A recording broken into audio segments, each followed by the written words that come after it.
How many shrimp would you have to eat before it makes your skin turn pink? Eat too much and you'll get sick. Shrimp are pretty rich.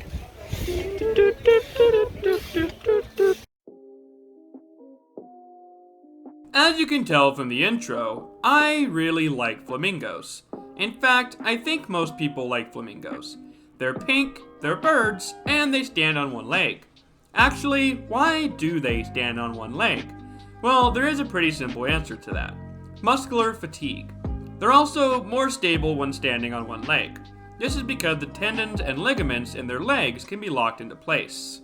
This is also not exclusive to flamingos. Ducks and other birds can do it as well. We just notice when a flamingo does it because they have much longer legs. Another pretty noticeable trait about flamingos is their color, pink. In nature, not many animals are pink, including, technically, flamingos. See, flamingos are not naturally pink. They're born white. In fact, if you ever look at a flamingo's chick, you'll notice it's drastically different in coloration than its parent. A flamingo is only pink because of its diet. Flamingos tend to live in areas with high pH water that would be toxic to pretty much any other birds. Within these waters are different kinds of crustaceans, bacteria, algae, so on. If you ever looked into an unkept pond before, the flamingo basically loves that. It gladly slurps up that dirty pond water soup. Delicious. Anyways, while a diet of pond soup would normally kill most animals, flamingos have a specialized metabolism that breaks all of this down, including the pigments from the food, which eventually end up staining their feathers, skin, so on. The pinker a flamingo is, the more of this diet they are eating. This also comes into play during mating. The pinker a flamingo, the more desirable that flamingo is, because pink means they eat well, and eating well means they're healthy. Another interesting fact that I want to talk about with flamingos is their range.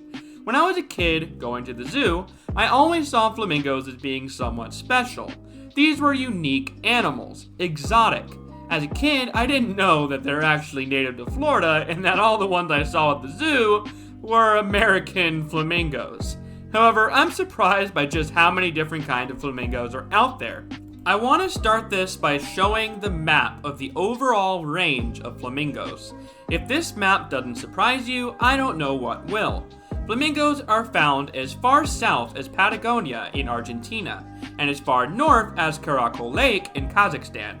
They are found on every continent except Australia, surprisingly, and Antarctica, obviously. There are 6 species of flamingo, broken up into 2 categories.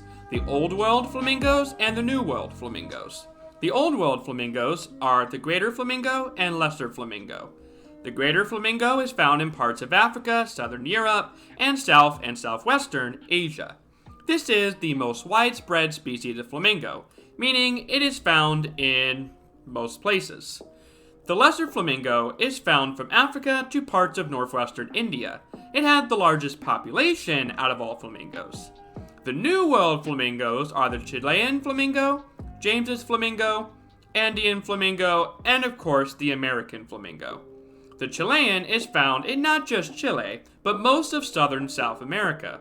The James flamingo inhabits the Andean plateaus in Peru, Chile, Bolivia, and Argentina. The Andean flamingo, similar to the James flamingo, also inhabits the Andes, except they live further up in the mountains themselves. They are closely related to the James flamingos, but are 2 separate species. The last is the American flamingo, which is what many of my American viewers will be most familiar with. Its range covers Florida, most of the Caribbean, much of the northeastern coast of South America, and parts of Mexico and Belize. However, the most interesting fact here is that the American flamingo is also found on the Galapagos Islands, which is pretty interesting. Hopefully you guys found this video interesting as well, and if you did, please leave a like. It shows me you guys enjoy the content and want more of it. If you want to support the channel, please feel free to subscribe. That helps out a lot. I started the channel off talking solely about reptile topics, but I've had a lot of fun branching into other animals and such. Although, birds are technically reptiles. But, that's for a future video. Until next time, thanks for watching.